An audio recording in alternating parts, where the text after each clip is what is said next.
Assalamualaikum warahmatullahi wabarakatuh. Bismillahirrahmanirrahim. Kita akan melaksanakan sholat dan khutbah sholat kusufus syamsi khusuful qamar, gerhana bulan.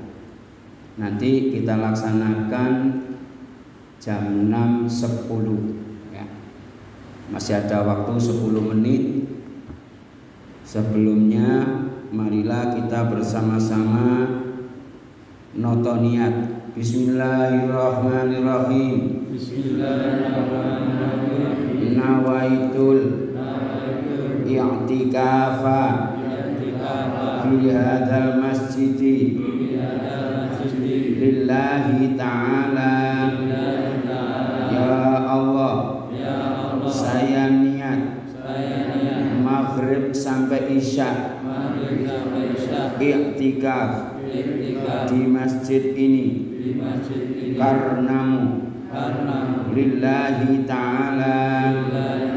Nawaitu at-ta'alluma wat-ta'lima wan naf'a wal intifa'a wal dzikra wat tadzakkura wat tazkira talaban limardhatillah wattiba'an li rasulillah waqtidaan lil awliya'i wassalihin. Bismillahirrahmanirrahim. Salat khusuful qamar, gerhana itu tidak wajib. Hukumnya sunnah ditambahi sunnah muakkadah. Sunnah muakkadah itu sunnah yang sangat dianjurkan. Makruh bagi orang yang longgar kok tidak mengamalkan. Itu namanya sunnah muakkadah. Sunnah yang sangat dianjurkan. Karena apa? Di balik gerhana ini ada ceritanya panjang. Ada ceritanya yang sangat panjang, yang intinya di dalam gerhana itu, sholat gerhana itu, peristiwa gerhana itu, disitulah Allah menegakkan agama Islam. Allah mengajarkan kepada umat manusia pentingnya tauhid, pentingnya kalimat la ilaha illallah. Nanti sebelum kita melaksanakan sholat dan khutbah berjamaah di tempat ini, ya seperti sering saya katakan, ya sholat kusuf atau khusuf ini tidak wajib tapi sunnah, tapi diambil-ambil dengan sunnah muakkadah. Baik orang sholat sendiri boleh, di rumah boleh, berjamaah boleh, anak kecil boleh, orang tua boleh, yang kaya, yang miskin, orang yang merdeka, budak, siapapun di rumah atau bepergian tetap dianjurkan melaksanakan sholat gerhana. Bismillahirrahmanirrahim. Nanti caranya insya Allah saya tuntun bersama-sama. Tujuan saya nanti insya Allah tahun depan sudah yang muda-muda anak sini bisa ngimami semua, insya Allah. Allahumma amin. Memang awal-awal ini menghidupkan sesuatu yang memang banyak orang yang nggak ngerti, ini sangat penting Pak ya. Man ahya sunnati yauma fasati ummati yahya qalbuhu yauma tamutul qulub. Barang siapa menghidupkan sunnahnya Rasul Nabi Agung Muhammad Sallallahu Alaihi Wasallam di saat-saat manusia pada lupa, itu sangat penting, sangat luar biasa. insya Allah orang yang menghidupkan barang-barang yang dahulu nggak ada sekarang diadakan, ini bakal menjadi manusia yang mempunyai hati, yang hatinya tuh menyala, hatinya itu hidup, terus connect dengan Allah Subhanahu wa ta'ala. Insya Allah, Allahumma amin. Yang mendasar pokoknya kalau sholat kusuf atau khusuf ya itu dilaksanakan 2 rakaat ya, 2 rakaat, tapi rukuknya setiap 1 rakaat rukuknya 2 kali. Jadi ketika kita sudah Allahu Akbar, kemudian baca surat, baca ayat pendek, kemudian kita ruku. Setelah ruku itu bukan sami Allah liman hamidah, kembali Allahu Akbar lagi, Fatihah lagi, surat lagi, kemudian ruku lagi, iktidal, baru sujud. Nanti rakaat kedua ya begitu, setelah Allahu Akbar kemudian baca surat Fatihah, kemudian baca surat pendek, ruku, ruku, berdiri lagi, bukan iktidal ya, berdiri lagi, Fatihah lagi, ruku, iktidal, baru sujud. Insya Allah sudah pernah praktek ya. Ini memang di dalam gerhana ini ada keistimewaan. Salah satunya kenapa kok yang ditambahi kok rukuknya, kok yang ditambahi bukan sujudnya. Padahal di hadis-hadis yang lain itu orang yang paling dekat dengan Allah ya, orang yang paling dicintai oleh Allah, orang itu ketika sujud, maka Allah malu kalau orang sujud doanya tidak diterima. Jadi mesti kalau orang sujud ini doanya itu diterima.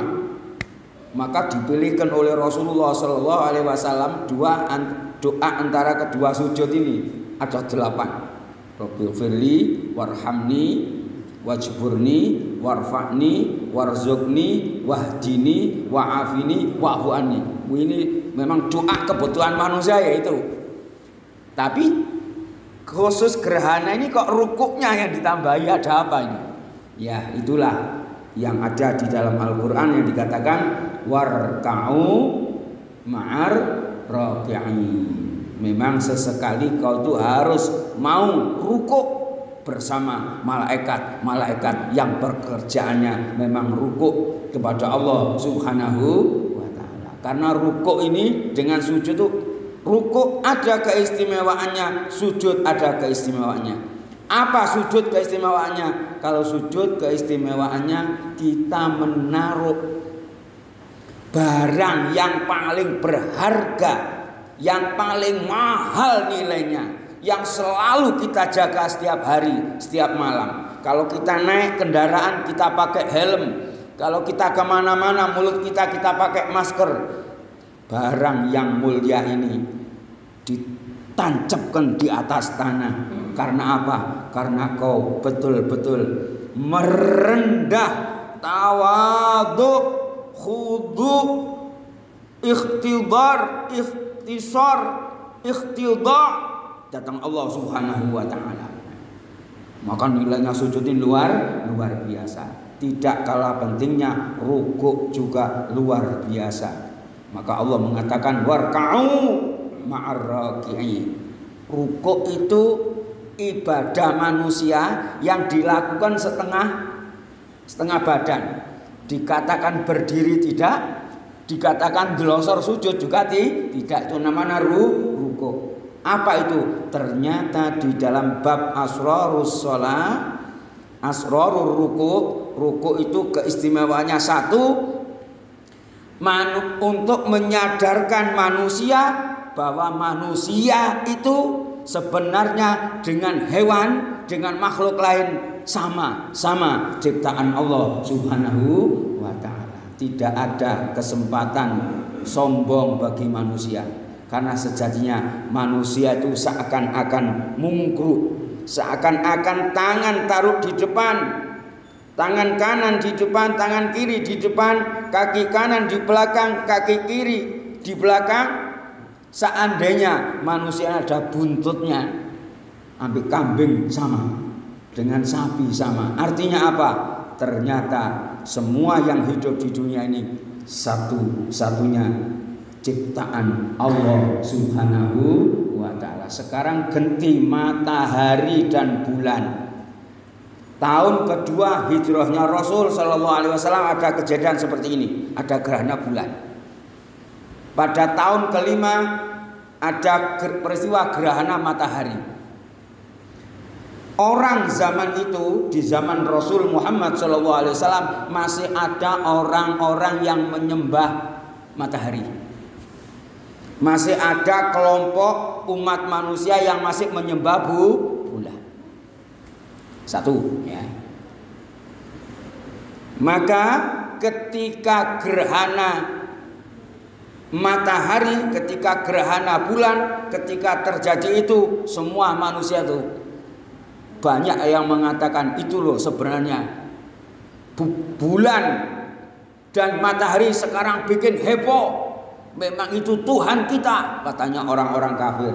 Gitu. Dijawab oleh Rasulullah Sallallahu Alaihi Wasallam. Dijawab oleh Allah Subhanahu Wa Taala dalam Al-Quran. Wa'lamu, kata Rasulullah Sallallahu Alaihi Wasallam, anna syamsa wal qamara ayatani min ayatillah. Ketahuilah saudara-saudaraku bahwa sesungguhnya matahari dan bulan itu adalah salah satu ayat, salah satu tanda-tanda kebesaran Allah, salah satu ciptaan Allah. Kalau Allah bisa menciptakan bulan yang begitu besar, matahari yang begitu besar, lebih besar daripada bumi, lebih besar daripada laut, juga Allah bisa menciptakan manusia, menciptakan kamu sekalian. Maka pesan dari Allah, sesungguhnya itu bukan Tuhan yang kau sembah. Yang kau sembah itu la tasjudu lisyamsi wala lil qamar. Jangan kau menyembah matahari, menyembah bulan. Wasjudu lillahilladzi khalaqahunna, tapi sembahlah Tuhanmu Allah yang menciptakan semuanya itu. In kuntum iyyahu ta'budun, kalau kamu benar-benar beribadah kepadanya.